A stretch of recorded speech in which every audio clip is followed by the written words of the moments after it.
Yo, what's going on YouTube? It's your boy Jan Moses, back here with another edition of the Salary Cap Report. Going to be reviewing the salary changes for Tuesday, March 4th. Today's changes are the final set of changes that will be relevant for round 1 of Salary Cap here in Season 5, but it's also going to be the first set of relevant changes for round 2 of Salary Cap, which is going to be beginning this Friday, March 7th. Those of you guys that have been playing Salary Cap for a minute hopefully know that salaries don't change outside of on Tuesdays and on Saturdays, which means if you make a lineup today for round 2 on Friday, that lineup is going to still be good on Friday for the first, 16 hours or so of round 2 beginning, because round 2 is going to begin at 11 a.m. Eastern on Friday, March 7th, and then I think salaries change at 3 a.m. Eastern on Saturday morning. So you're gonna have, I think that's 16 hours. Just very quick mental math. If I'm wrong, I apologize. You guys get the idea though. If you're gonna play salary cap on Friday, you can make your lineup today and it'll be totally fine. The only thing is you may want to add a couple of players if there are any amethysts that you like from the Friday drop, which that's been one of the things that I've enjoyed about this season of MyTeam is we've been getting a good number of budget beasts. A lot of these amethyst cards in particular that we're getting on Fridays are really fun to use, and I think they're all must cops because they're so cheap. They have so many good badges, and you guys are going to see we're having some changes when it comes to our diamonds, and we'll talk about why I think that is in a little bit. And I think having amethyst cards that can provide you with a lot of value in terms of their low salary, their good ratings, and their good badges is going to help you out a lot, especially if you're running a lineup that has, one higher salary card like a Michael Beasley, a Pink Diamond Dr. J, so on and so forth. Before we go and take a look at my lineup, because you could see we are 3,100 salary above the limit, I did want to just quickly touch on my record, because in the last video, I talked about how I was 1-0 going into my Friday afternoon slate of games, ended up going 4-5 on Friday afternoon, and it was mostly my fault. As I mentioned in that video, I started out something like 3-1 and was trying to get another win to get me up to 5 wins on the day, and ended up lagging out of a game and then losing a couple of other games because I was frustrated that I had lagged out of that previous game. And so I kind of went down this really, really slippery slope and ended up biting myself in the ass, basically. And so I tried to share that story as a way to hopefully inspire you guys that if you feel triggered, take a break from the game, go and do something else, come back later when your head is more clear. And when I played salary cap this weekend, I was locked in. I was locked in, but I was relaxed because my frustration, obviously, from going 4-5 and going on a mini losing streak on Friday had gone away after like an hour or so, on Friday. And so I was able to go 3-0, and I've won my last 4 games in a row, technically. And I'll show you guys that lineup before we have to change it. Let's go to the team ball lineup, and you can see here ended up going with Tyreek Evans at point guard. Really enjoying Tyreek Evans. Is his jump shot slow?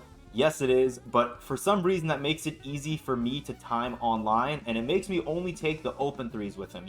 It's not like when I would play with a Mario Chalmers, who I really like his jumper and I like shooting with him off the dribble.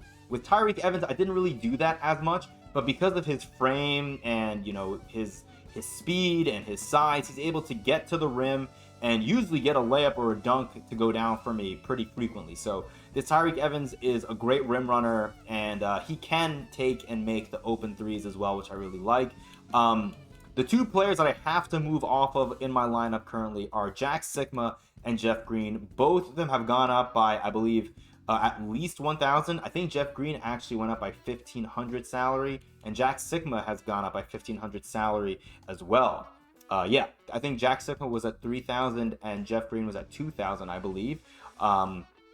Yeah, so that's pretty rough. I can't run all 3 of these cards because I want to keep Paolo Banchero's diamond because I paid 110k MT for him a couple of weeks ago. He has 26 Hall of Famers and he has Legend Limitless. So I would like to keep Paolo Banchero and kind of build a team around him. I can't have Jack Sigma, Jeff Green, and Paolo Banchero all combining for roughly 13,000 salary when the salary cap is at 19k. It just does not make sense. I want to show you guys, though, why I think we're not seeing salaries being changed on some of the higher tier cards, and we are seeing salaries change on these diamonds. If you take a look here, I'll just briefly scroll through some of these Galaxy, Opal, and Pink Diamond cards. You'll notice that a lot of their salaries are the same as what they've been, you know, on Saturday, on a Tuesday, a week ago, so on and so forth.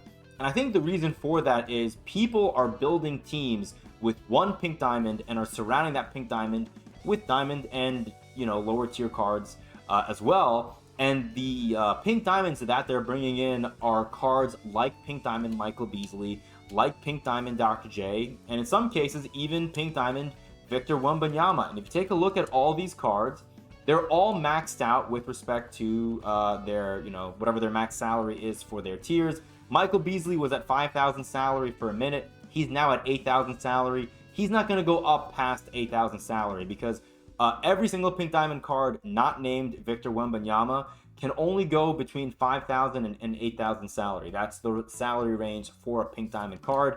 Victor Wembanyama's Pink Diamond is at 10K. I can show that to you guys right here.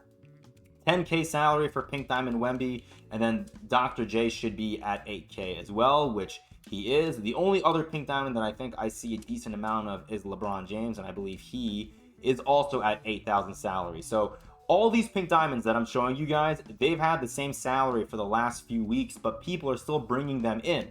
So if 2K can't change their salaries, right, their salaries are certainly not going to go down because they're being used, and their salaries are not going to go up because they're already at that salary ceiling of 8,000, and in Victor Wembanyama's case, 10,000. The only salaries that 2K can change are the players who have room for their salaries to go up, and those players are the Diamonds. And that's why I think we're going to be seeing Diamonds have their salaries changed the most this season. So if that makes sense, let me know. I'm sorry for rambling a little bit. But I had that realization this morning when I took a look at the players' salaries before I had to leave for work briefly in the morning. Mikal Bridges still being at 8K, a little frustrating. But we're going to kind of bypass these Pink Diamonds because I think, you know, the Pink Diamonds who were at 5K last week are still at 5K this week. So we're not going to spend too much time talking about them. And yes, there are still a number of Diamonds who have not seen their salaries changed all that much, and I just think that's because people aren't really using them. Like Kwame Brown was really fun to use for a minute, but we don't really need to use Kwame Brown because, you know, his card is fine. I just don't love that, you know, that jump shot on him. He may be a card that I bring in place of Jack Sigma, honestly. Who knows? If I want to run him at the center position, we'll have to see. Mike Miller's still at 3K. Rui Hachimura is at 2,500. Who are some other cards? I think Andrew Wiggins, was he at 2,000 on Saturday? I think he was. He's at 3,000 now. Dyson Daniels was at 3,800 on Saturday. He stays at 3,800 today. Jaime Hawkins Jr., this is going to more than likely be my replacement for Jeff Green. He was at 2,500 salary on Saturday. With him being down at 2,000 salary, I would much rather run him and save 1,500 salary on Jeff Green, personally speaking. Russell Westbrook. I want to talk a little bit about these diamond point guards. So we said Dyson Daniels, 3,800. Tyreek Evans, who I enjoy using, he's still at 2,000 salary, which is great value. Russell Westbrook at 2,500. Really, really interesting point guard option there as well. This is by far the most frustrating salary change for me right here. I have been complaining for weeks that Josh Hart was still at 2,400 salary, and I was begging 2K to change that salary. For some reason, 2K took my plea and ran with it, and they just swapped around the 2 and the 4. Josh Hart is now somehow at a whopping 4,200 salary. I don't understand it, 2K. Why do you hate me? Whatever, it is what it is. D Brown, if you're one of like the 3 people, myself included, who got him from the All-Star event exchange, he's finally down to 2,000 salary. Don't know if he's going to be any use at all, but at least we have him, I guess, just to keep our lineup flexible. Michael Carter-Williams, I think he was at 2,000 salary on Saturday. He's now up to 3,500, which for me makes Michael Carter-Williams and Dyson Daniels on the outside looking in. I don't really feel like bringing in either of them. Julius Randle at 4,400 hurts my feelings. Marcus Smart. This is the other diamond point guard I wanted to talk to you guys about. I think we're going to see a ton of Marcus Smart out there in the salary cap streets, and for good reason. He's been at, I think, 3,000 salary or higher for the last 2 weeks or so. I think this is the lowest his salary has been in round one, or sorry, in season 5, but also in round 1, technically speaking. So Marcus Smart, a player that you guys may want to bring in. I got to decide if I want to bring Marcus Smart in over Tyreek Evans. Gonna have to figure it out. PJ Brown still at 2,000, a really good value power forward / center for you guys. Again, I just feel like 2K, they're taking all my New York Knicks and they're just making their salaries as high as possible just to piss me off, and it's working, which is very annoying. Now, the only other thing I want to talk to you guys about when it comes to salaries are the unlimited players like Goga Bitadze. So Goga right now is one of my front runners to replace Jack Sigma, who's at 4,500 salary. I think all the unlimited players have seen their salaries now drop to 1,200, which to me means maybe we see these inevitable cards a week from today. So next Tuesday, March 11th, we may see their salaries drop down to 1,200 then. Until then, I mean, you can still run them. They're at, 1,500 salary. We may see these inevitable cards go up to 2,000 on Saturday, which if that happens, they'll follow the exact same path as the unlimited cards. So the unlimited cards were at 1,500 salary for a week, and then they hit 2,000 for a few days, and then they went down to 1,200 that second Tuesday after their release. So, just keep that in the back of your mind. You can see here a number of amethysts have dropped to 1,200, including Reed Shepard. Obi Toppin is at 1,200, same with Trevor Ariza. Nikola Topic, there are a number of these amethyst unlimited cards that I'm going to strongly consider bringing in now. Is there anyone else from this set? Keon Ellis, another really interesting card, a card that I may want to bring in. Max Christie, he has some good height on him, and he has a really solid jumper, and he's hollow for crying out loud. Yeah. Ron Holland down to 1,200. Very interesting. I don't love his jump shot, but he is so good defensively. In one of my games that I played against the guy that had Michael Beasley, I put Amethyst Ron Holland on that Beasley, and he held that Michael Beasley to like 3 of 10 shooting. It was insane. He's just absolute clamps on defense. I still don't get how Ayton is only 1,200 salary. And I think besides that, there really isn't all that much I want to talk about here when it comes to these salary changes. Once again, we have super packs, so if there's a player that you want to pick up, today is a good day to do it. Me personally, the one player I'm looking to add isn't a player for salary cap. It's a player that I want to add for my Knicks theme team, and that is OG Anunoby. He's been at like 80K for a minute. I want to try to get him for a little bit less if I can. Looks like he is sitting at 90K, 85K, 85K, 80K. All right, maybe he'll drop a little bit more. Like, I would love to get a hollow one. The hollow ones look so cool, but I'm gonna have to bid on it and then see what happens. Yeah, I would love to get this hollow OG Anunoby. Looks absolutely sick. Would also love to get an OG Anunoby that has added badges to it, but I could always add badges myself, I guess.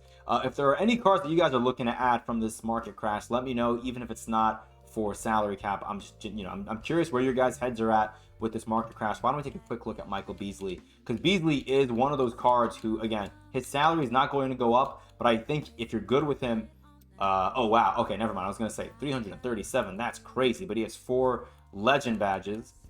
That's a little rich for my blood. Yeah, I mean, Michael Beasley, can't really tell what he's going for right now, but it looks like there are a decent number of him up on the auction house.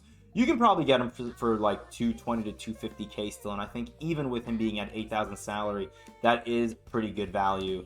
Yeah, let me know down below in the comments who else you guys are looking to add to your lineups. For me, it's OG Anunoby, and then maybe a card like a Michael Beaslly. We do have, yes, we have a couple of packs I want us to open up real quick here before we wrap up this video. I unfortunately do not have my Pink Diamond Premium pack from Breakout ready to be opened yet, because I haven't played any Breakout really. We get a duplicate Amethyst, we get Sadiq Bey, who I believe I already have.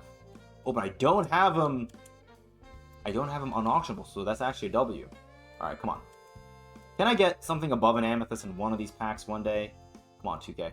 Please. Well, we get 2 duplicate Amethysts.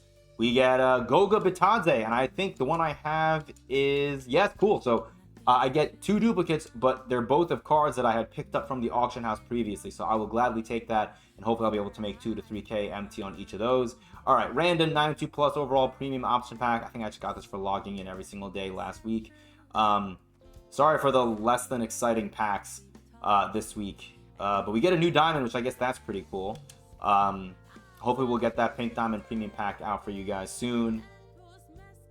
Can we get a useful diamond 2K? Western Conference, 96 strength. So this is a big man of some sort, right? Power forward. Who the heck is this? Oh, we get Carlos Boozer. This card was actually kind of cool during his prime, which was at the very beginning of the season. Don't think I'm going to run this card in salary cap, but, you know, it's kind of cool to have a diamond I don't have, I guess. Yeah, okay. I think that's all I got for you guys. Best of luck if you're still grinding out salary cap in round 1 like me. Pray for me. Hopefully we get to 2,500 points with minimal damage to my mental health, because a day like Friday cannot happen today. I don't want to be, you know, depressed going into round 2 of salary cap this season. Appreciate you guys. Thank you for all the support. We're on the road to 1,100 subs. Not sure how many more we need, but I think it's hopefully less than 10. I have to go and double check a little bit later. But yeah, I love you all. Hope you're having a great start to your week. And until next time, I'll see you later.